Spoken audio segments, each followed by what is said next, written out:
저는 오늘 본문 말씀을 가지고 읽고 듣고 지키는 자가 복이 있습니다 라는 제목으로 말씀의 은혜를 나누고자 합니다. 오늘은 드디어 성경의 마지막 권인 요한계시록에 대해서 우리가 공부할 차례가 되었습니다.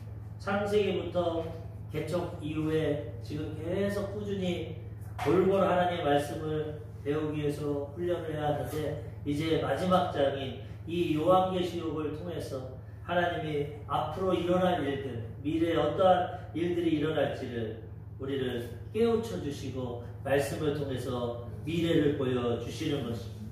계시라는 것은 깨닫게 하고 보여주는 것인데, 요한을 통해서 미래에 일어날 일을 하나님이 깨닫게 하시고 보여주심으로 미래를 준비하게 하시고 소망을 갖게 하시고 믿음을 지키며 살아가게 해 주시는 것입니다. 세상에서도 세상의 이치를 많이 깨달으면 참 유익하게 삽니다. 공부 많이 하고 지식과 지혜가 있어서 과학과 삶의 방법과 여러 가지 세상 이치를 깨닫는 사람은 실수하지 않고 실패하지 않고 유익하고 좋은 삶을 살아갑니다. 근데 더 좋은 것은 장래일을 깨달으면 그것이 더 유익합니다. 미래에 어떤 일이 일어날지, 어떻게 준비를 해야 될지, 어떻게 살아가야 될지, 이것을 깨닫게 되면 현실뿐만 아니라 미래도 다 준비해가지고 실수하지 않고 넘어지지 않고 후회하지 않는 복된 인생길을 살아가게 되는 것입니다. 하나님 말씀을 통해서 하나님은 모든 것을 알고 계시니까 우리에게 미래에 대한 깨달음을 주셔서 우리가 준비하게 하시고 소망을 갖게 하시고 지혜로운 인생길을 살아갈 수 있도록 하나님 말씀을 통해서 우리에게 다 깨닫게 하시고 하나님의 계시의 말씀을 허락해 주신 것입니다. 우리는 이 말씀을 읽고 듣고 지킴으로써 하나님의 뜻을 깨닫고 순종하고 살아갈 때 한 번뿐인 인생길, 가장 복되고 형통한 인생길을 살아가게 되는 것입니다. 세상에 연초가 되면 점쟁이를 찾아갑니다. 점쟁이에게 미래에 어떤 일이 있을지, 올해 국회의원이 될 수 있을지, 다음에 대통령은 누가 될지, 이 사업을 하면 성공할지, 우리 자녀가 대학을 갈지, 미래를 모르는 사람들 점쟁이 찾아가서 물어보지만 맞히는 경우도 있고 안 맞히는 경우도 있고 대부분 틀린 경우가 많죠. 점쟁이들이 정말 미래를 안다면 왜 점치고 있겠습니까? 미래를 다 알아서 더 부유하고 행복하게 살겠지. 자기 앞도 모르는데 누구를 깨우쳐 주겠어요? 그런데 인간이 너무 답답하니까, 미래가 두려우니까, 하나님 떠난 인생, 미래가 어떻게 될지 근심 걱정 두려운 가운데 찾아가는 건 지푸라기라도 잡아서 찾아가.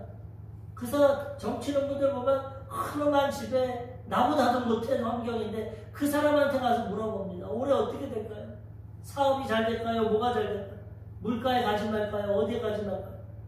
우리의 연약함입니다. 그렇지만 하나님 앞에 나와 하나님의 말씀을 듣고 하나님의 성령을 통해 감동을 받고 하나님의 인도하심을 받으면 미래를 밝히 보고 깨닫고 살아가게 되는 것입니다. 베드로후서 1장 19절과 21절, 또 우리에게는 더 확실한 예언이 있어 어두운 데를 비추는 등불과 같으니 날이 새어 새벽이 너희 마음에 떠오르기까지 너희가 이것을 주의하는 것이 옳으니라. 우리에게 확실한 예언인데 이게 뭐냐? 하나님의 말씀입니다. 어두운 데는 빛이 있어야 환히 봅니다. 미래가 어둡지만 하나님 말씀을 보면 말씀이 등불이 되어서 환해지는 것입니다. 새별이 떠야 태양이 뜨고 아침이 환해지는 것처럼 새별이 떠오르기까지 우리는 하나님의 말씀을 통해서 미래를 분별하고, 또 새별은 예수님을 예비하기도 하는데, 예수님을 상징하기도 하는데, 예수님이 오시기 전까지 분별력을 가지고 준비하고 살아가는 것이 옳다고 말씀하십니다. 또 베드로후서 1장 21절에도 예언은 언제든지 사람의 뜻으로 낸 것이 아니오 오직 성령의 감동하심을 받은 사람들이 하나님께 받아 말한 것입니다. 점쟁이 말은 맞을 수도 있고 틀릴 수도 있어. 그렇지만 이것은 하나님의 말씀입니다. 이 예언은 40명의 사람을 통해 기록했지만 1500년에 걸쳐서 하나님의 성령이 감동해서 하나님의 말씀을 받아 기록합니다. 틀림이 없고 1.1의 변함도 없고 실수하지 않습니다. 완전히 하나님 말씀 다 이루어지는 것입니다. 그래서 우리는 낙심하지 말고 두려워하지 말고 말씀을 붙잡으면 어떠한 일이 있든지, 우리 조 목사님 항상 얘기하지만 눈에는 안 보이고 귀에는 안 들리고 손에는 안 잡혀도 약속의 말씀 붙잡고 나아가면 환경이 변화되게 되는 것입니다. 하나님의 응답이 임하게 되는 것입니다. 그래서 우리는 하나님을 통해서, 말씀을 통해서 미래를 깨닫고 준비하고 또 이 말씀을 지키고 실천하며 살아갈 때 가장 유익하고 복된 인생길을 살아가게 되는 것입니다. 첫 번째로 우리가 하나님 앞에 읽고 듣고 지키는 자가 되어서 복이 있으려면 어떻게 해야 되냐? 이 말씀을 붙잡아야 되는데, 이 말씀이 예수님의 계시라는 것을 확실히 믿어야 되는 것입니다. 좀 전에도 얘기했지만 사람의 말이 아니에요. 하나님의 계시. 비록 사도 요한을 통해서 기록은 했지만 내용은 하나님이 그에게 성령의 감동을 통해서 깨닫게 해주셨다. 사람의 말이 아니라 하나님의 말씀이기 때문에, 하나님의 계시이기 때문에 우리는 믿을 수 있고 깨달을 수 있고 소망을 가질 수 있는 것입니다. 요한복음 1장 1절에 태초에 말씀이 계시니라. 이 말씀이 하나님과 함께 계셨으니 이 말씀은 곧 하나님이시니라.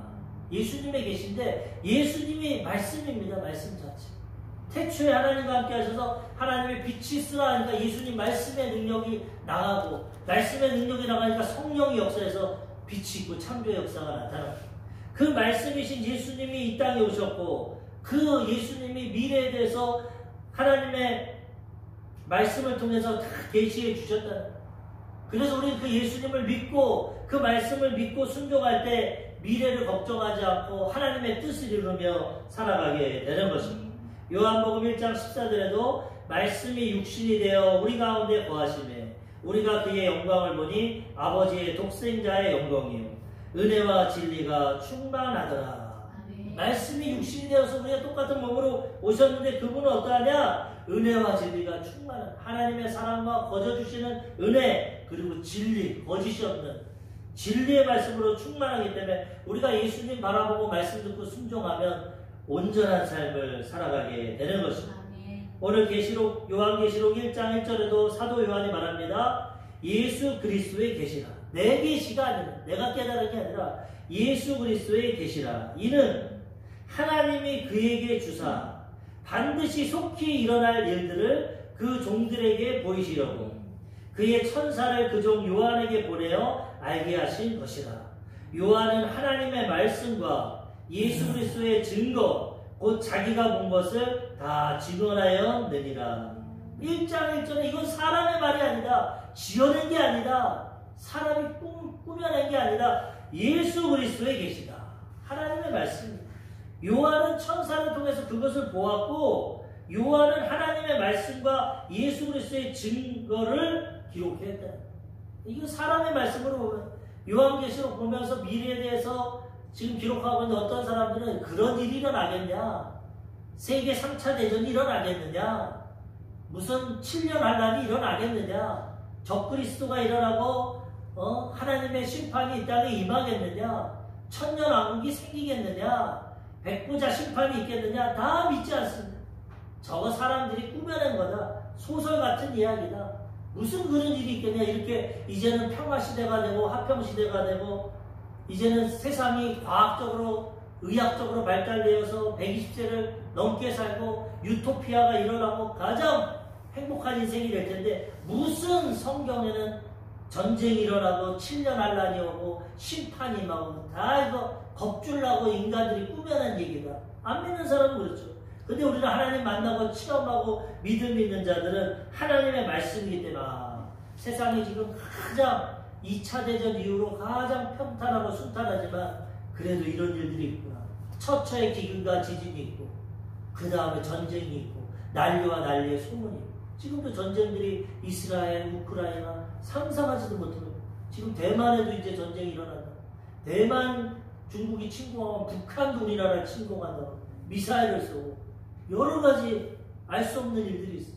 하나님은 다 기록하셨고 보여주셔서 우리가 이 예수 그리스도의 계시를 믿고 분별력을 가지고 나가면 두렵지 않고 하나님은 그 가운데도 하나님의 백성들을 구원하시고 보호하시기 때문에 우리는 믿음으로 담대히 살아가게 되는 것입니다. 하나님의 계시를 우리에게 허락하셨기 때문에 우리는 그 계시를 밝히 보고 믿고 순종하며 분별력을 가지며 살아가야 된다는 것입니다. 마태복음 11장 27절에 내 아버지께서 모든 것을 내게 주셨으니 아버지 외에는 아들을 아는 자가 없고 아들과 또 아들의 소원대로 계시를 받은 자 외에는 아버지를 아는 자가 없느니라. 하나님이 계시를 주셔야 알 수 있습니다. 예수 그리스도의 복음이 2000년 동안 전해졌는데 80억의 인구가 지금 30억밖에 믿지 않습니다. 가톨릭까지 다 해서 예수의 이름을 부르고 믿는 자는 30억입니다. 계시를 주셨지만 하나님의 뜻 가운데, 예수님의 뜻 가운데 깨닫는 자는 이렇게 많지 않다는 거죠.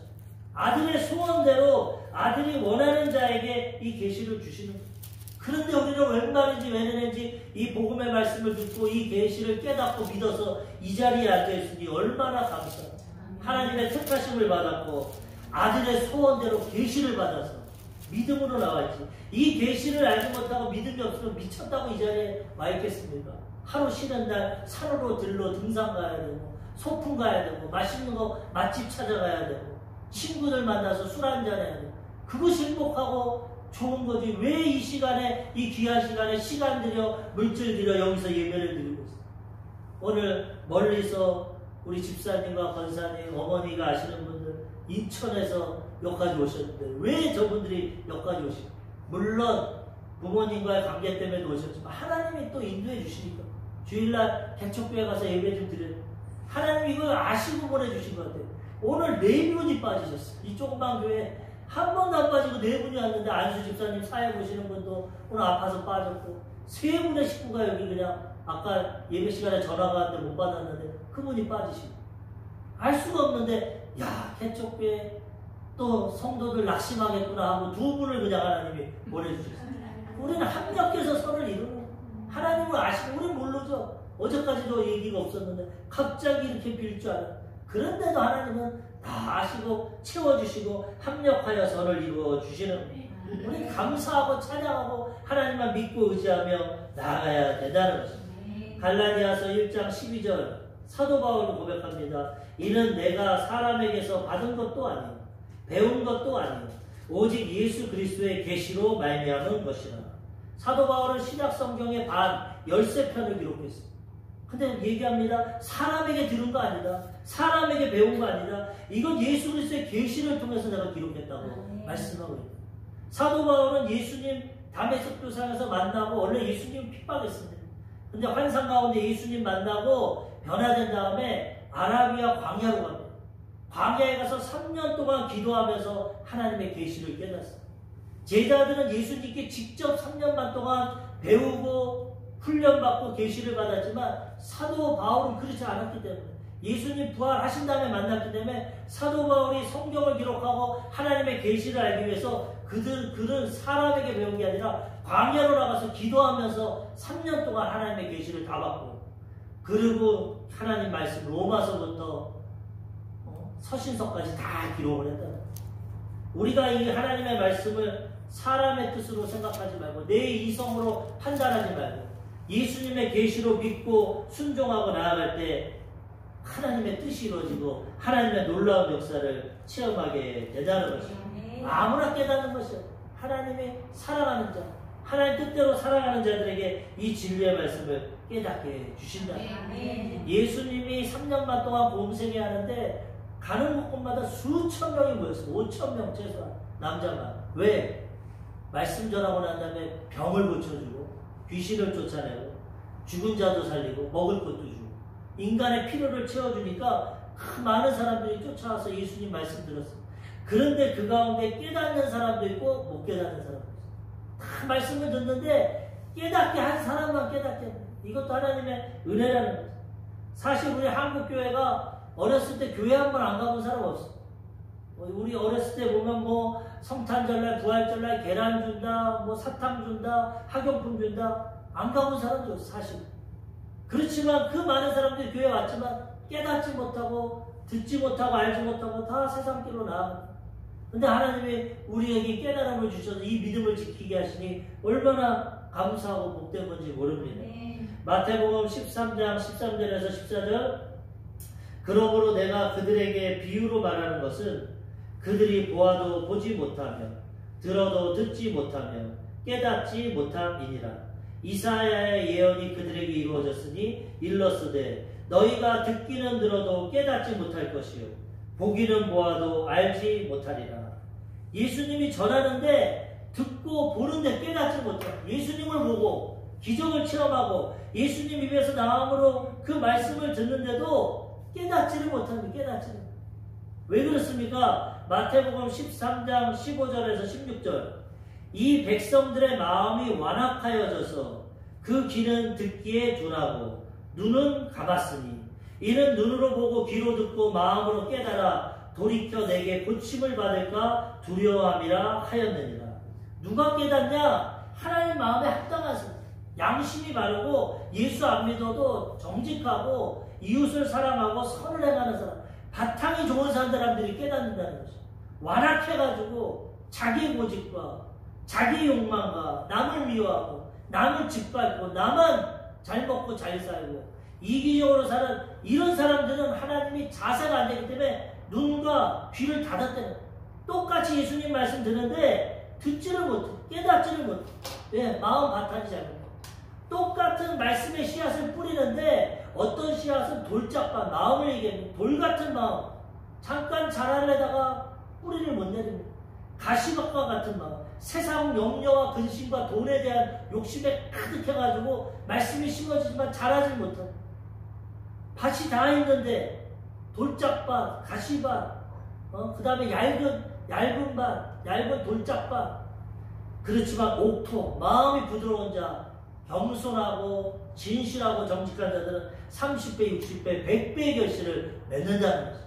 똑같은 말씀이 선포되지만 내 마음의 바탕을 따라서 깨달을 수도 있고 열매를 맺을 수도 있다는 것입니다. 예수님 이랬더만 너희는 듣는데 깨닫지 못하느냐 제자들에게.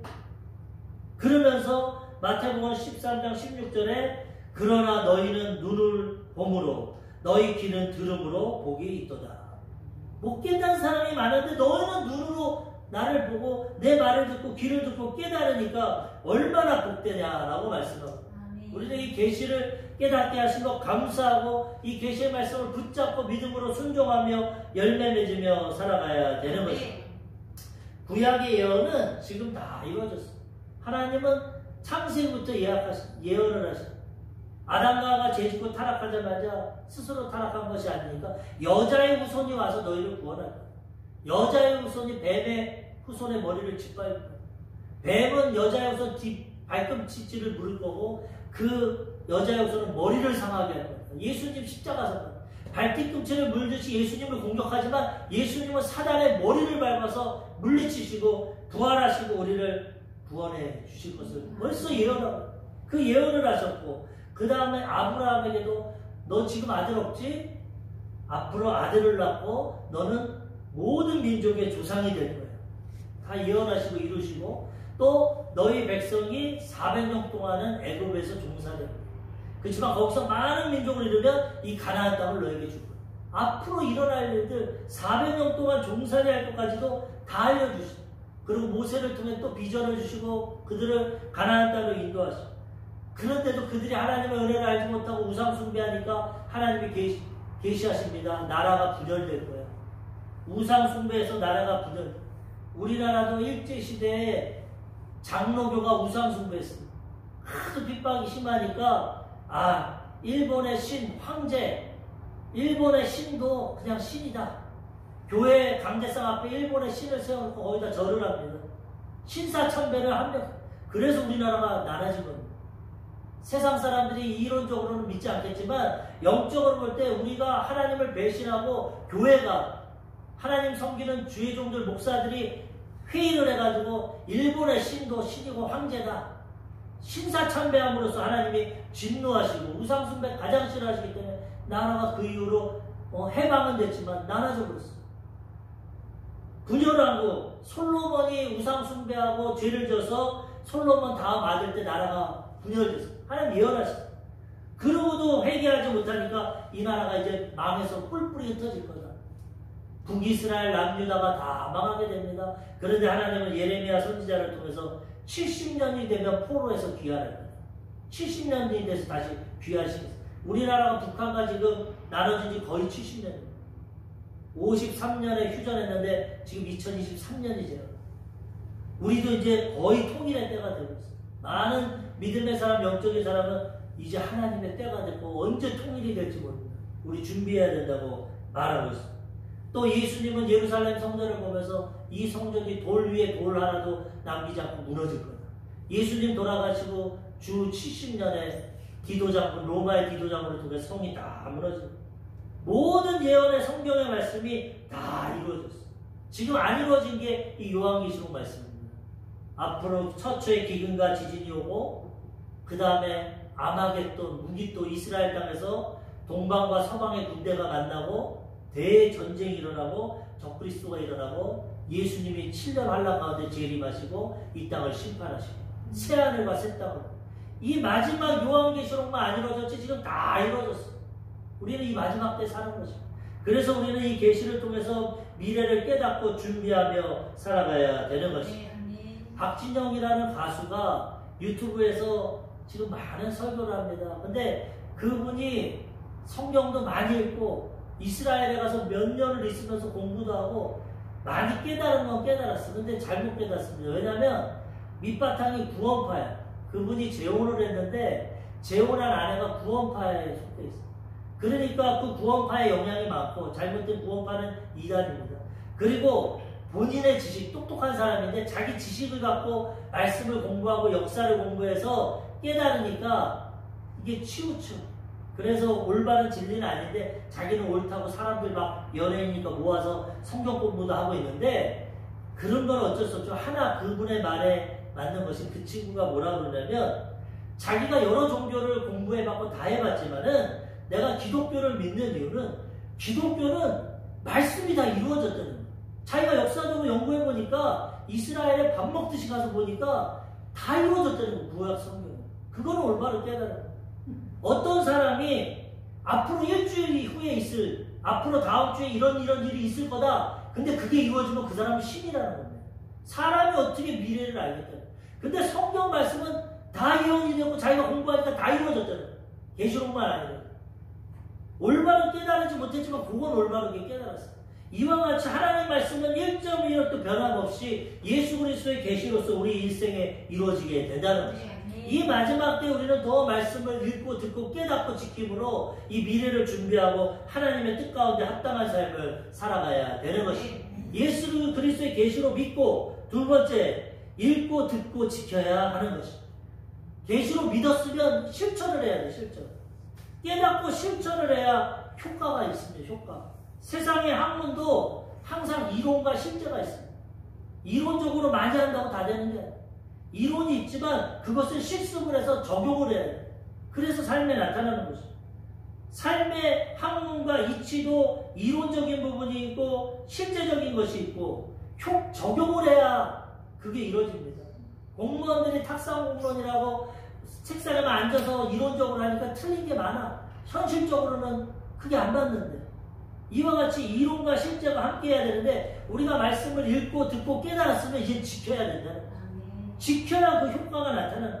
아무리 말씀을 천독을 하고 하나님 말씀을 다 알고 깨달았다 해도 실천하지 않으면 아무런 효과가 없습니다. 오늘 계시록 1장 3절 말씀, 이 예언의 말씀을 읽는 자와 듣는 자와 그 가운데 기록한 것을 지키는 자는 복이 있나니 때가 가까움이라. 예수 그리스도의 계시라 믿어라. 그런 다음에는 이 말씀을 읽고 듣고 그 다음에 지켜라. 복이 있다. 마지막 때다.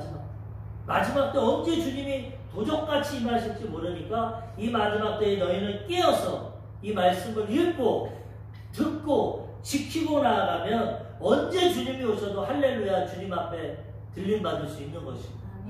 어떠한 환난과 고난이라도 하나님의 보호하심을 받고 우리는 살아가게 된다는 것입니다. 이 마지막 때에 깨어서 우리는 준비해야 되는 것입니다. 예수님이 아까도 얘기했지만 십자가에서 다 이루시고 구약의 예언은 다 이루셨어요. 신약의 마지막 이 계시록 예언만 이루시기 때문에 우리는 이 마지막 때를 깨닫고 더 읽고 듣고 지키며 살아가야 되는 것입니다. 요한계시록 1장 4절에서 8절까지 쭉 말씀하십니다. 요한은 아시아에 있는 7교회에 편지하노니 이제도 계시고 전에도 계셨고 장차 오실 이시며 그의 보좌 앞에 있는 7명과 또 충성된 증인으로 죽은 자들 가운데서 먼저 나시고 땅의 임금들의 머리가 되신 예수 그리스도로 말미암아 은혜와 평강이 너희에게 있기를 원하노라. 우리를 사랑하사 그의 피로 우리 죄에서 우리를 해방하시고 그의 아버지 하나님을 위하여 우리를 나라와 제사장으로 삼으신 그에게 영광과 능력이 세세토록 있기를 원하노라. 아멘. 볼지어다 그가 구름을 타고 오시리라. 각 사람의 눈이 그를 보겠고 그를 찌른 자들도 볼 것이요 땅에 있는 모든 족속이 그로 말미암아 애곡하리니 그러하리라. 아멘. 주 하나님이 이르시되 나는 알파와 오메가라. 이제도 있고 전에도 있었고 장차 올 자요 전능한 자라 하시더라. 아멘. 이 말씀을 지켜라. 왜? 이 마지막 때 다 이루어진다는 것입니다. 예수님은 벌써 다 이루시고 부활하셨어요. 죄에서 우리를 사하시고 부활하셨고 그 다음에 하나님의 자녀를 하나님의 제사장과 백성으로 삼으셨고 이제 마지막 이어 뭐냐? 구름을 타고 오신다는 거예요. 비행기 타고 뜨는 수중기 구름이 아닙니다. 영적인 구름입니다. 하나님. 영광의 구름을 타고 이 땅에 오시는데 모든 사람들이 실제로 볼 것이고 사실 이 2000년 시대는 이해를 못합니다. 요한은 어떻게 그걸 볼 수 있어? 예루살렘 사람만 보겠지. 지금 매스컴이 발달돼서 이스라엘의 하늘에 예수님 오셔도 카메라 비치면 전 세계가 다 보고 각자의 눈이 다 보시고 그 다음에 찌른 자 찔러서 지금 음부에서 대기하고 있는 자도 볼 것이고 그 다음에는 모든 족속이 애곡합니다. 지금까지 안 믿었는데 지금까지 자기 뜻대로 살았는데 진짜 예수님 구름 타고 오시니까 애곡합니다. 야, 나 진짜 심판받는구나. 나 이제 지옥 가는구나. 버림받는구나. 깨닫는 거야. 그때는 후회할 수 없죠. 때가 이르렀어. 그렇기 때문에 이건 확실한 말씀이고 하나님이 알파와 오메가, 헬라어로 알파는 첫 번째, 오메가 마지막, 처음과 마지막이다. 시간을 다스리시는 분, 이제도 있었고 전에도 있었고 앞으로 오실 모든 과거, 현재와 미래를 주관하시는 그분이 예언하시고 오시기 때문에 우리는 그것을 더 읽고 듣고 지키며 살아가야 된다는 것입니다. 마태복음에 보면 마지막 때에 대해서 예수님 비유하시면서 슬기로운 5처녀에 대해서 말합니다. 슬기로운 5처녀. 그들이 예수님 오시면 신랑 맞이해서 천국에 들어가는데 사실 10명의 처녀입니다. 10명의 처녀가 등불을 기다리고 신랑을 기다립니다. 이 10명의 처녀는 뭐냐? 예수 믿는 사람 말합니다. 등불은 뭡니까? 형식과 의식. 교회는 옵니다. 예배는 드립니다. 형식과 의식은 합니다. 말씀 듣습니다. 그런데 기름을 준비하잖아요. 5명의 슬기로운 처녀는 기름을 준비하고 5명은 기름을 준비하는. 이 사람들은 뭐냐? 실천하는 사람이 아니에요. 형식은 있어. 예수 믿어요. 교회는 다니지만 말씀대로 안 삽니다. 기름이 없어. 성령의 기름도 나타내지만은 실천이 없는 가짜 믿음이에요. 그래가지고 신랑이 오고 기다리다가 졸다가 신랑이 옵니다. 다 끼었어. 근데 신랑이 오면 어떡합니까? 불을 켜고 나가야 되는데 기름이 없어. 가짜 신랑이니까. 이 5명이 슬기로운 신랑에게 기름 좀 빌려주라. 그때에서 기름 빌려달라. 야, 우리도 쓸 게 없다. 빨리 가서 사와라. 그러니까 5명 기름 사러 갔어. 그런데 주님이 그때 오셔가지고 슬기로운 5처녀를 데리고 혼인잔치에 들어가. 문 닫으니까 기름 사가지고 와서 그때 쪼글기니까 안 열어줍니다. 예수님이 도저히 여기를 알지 못해. 우리가 다 교회 다니고 예수 믿는다 하지만은 등불, 신앙의 형식과 의식은 다 지키지만 우리 마음에 성령의 기름, 실천하는 믿음, 말씀대로 순종하는 믿음이 있어야 주님을 영접하고 그 안에 들어갈 수 있다는 거죠. 아무리 이론적으로 깨닫고 하도 실천하지 않으면 못 들어갑니다. 마태복음 25장 3절과 4절. 미련한 자들은 등을 가지되 기름을 가지지 아니하여 슬기 있는 자들은 그릇에 기름을 담아 등과 함께 가졌더니. 슬기 있는 자만 들어갔어. 그리고 예수님 말합니다. 마태복음 25장 13절. 그런즉 깨어있으라. 너희는 그날과 그때를 알지 못하느니라. 온전한 믿음과 실천을 가지고 등과 기름을 가지고 깨어있어야 주님 오실 때 신랑 되신 주님과 혼인잔치에 들어가게 된다는 거예요. 그게 첫 번째 비유고, 그 다음에 두 번째 비유가 25장에 뭐냐? 달란트 비유. 한 사람에게는 5달란트, 한 사람에게는 2달란트, 한 사람에게는 1달란트. 그런데 누가 주인에게 칭찬받고 상급받냐? 바로 5달란트를 받은 사람은 나가서 장사합니다. 실천한다는 것입니다. 달란트는 재능과 믿음을 주신 건데 그거 실천해서 5달란트를 납니다. 2달란트 받은 사람도 원망하고 불평하지 않습니다. 2달란트 갖고 즉시로 나가서 장사해서 2달란트 남깁니다. 1달란트 사람은 비교합니다. 누구는 5개 주고 누구는 2개 주고 난 하나도 안 해. 일 안 해. 실천 안 하고 땅에다 묻어버립니다. 다시 나중에 주인이 왔을 때 주인이여 5개 주셔서 열심히 해서 5개 남았습니다. 착하고 충성된 종아 주인의 즐거움에 참여해라. 2개 주셔서 2개 남겼습니다. 너도 똑같이 참여해라. 1달란트는 주인이여 나는 이거 하나 잘못하면 잃어버릴까 묻어놨습니다. 악하고 게으른 종아 어두운 데서 슬피 울며 이를 발립니다. 똑같이 받았는데 사용 안 하고 적용 안 하니까 심판받는다. 우리가 하나님 앞에 믿음 듣고 복음 가지고 믿음 가졌으면 실천하고 말씀을 적용함으로써 온전한 신앙생활을 해야 된다는 거죠. 그 다음에 또 비유가 있습니까? 비유가 있습니다. 어떤 비유냐? 양과 염소의 비유. 예수님 마지막 때 오셔가지고 2가지 족속으로 나뉩니다. 오른편에 양, 왼편에 염소. 양쪽에 있는 사람들에게 너는 내가 배고플 때, 가난할 때, 병들었을 때, 오게 있을 때 와서 나 도와줬지? 예수님은 안 그랬는데요? 네 주변에 가난하고 병들고 소외된 자한테 한 게 나한테 한 거야. 너 실천했지? 주인의 나라에 들어와. 염소 너희는 나 가난하고 병들고 배고프고 감옥에 있을 때 안 쳐다봤지? 내가 언제 예수님한테 그랬어요? 네 옆에 가장 소자 가난한 자고 소외된 자한테 안 한 게 나한테 한 거야. 너희는 안 했어. 악한 심판을 받아갔어. 실천을 해야 되는데 실천을. 믿음을 가지고 말씀 듣는 것이 중요한 게 아니라 깨닫는 것이 중요한 게 아니라 백독을 하는 것이 중요한 게 아니라 오늘 예수 믿었어도 하나 깨달았으면 실천하고 나아갈 때 하나님의 역사가 나타나게 된다. 실천해요. 실천.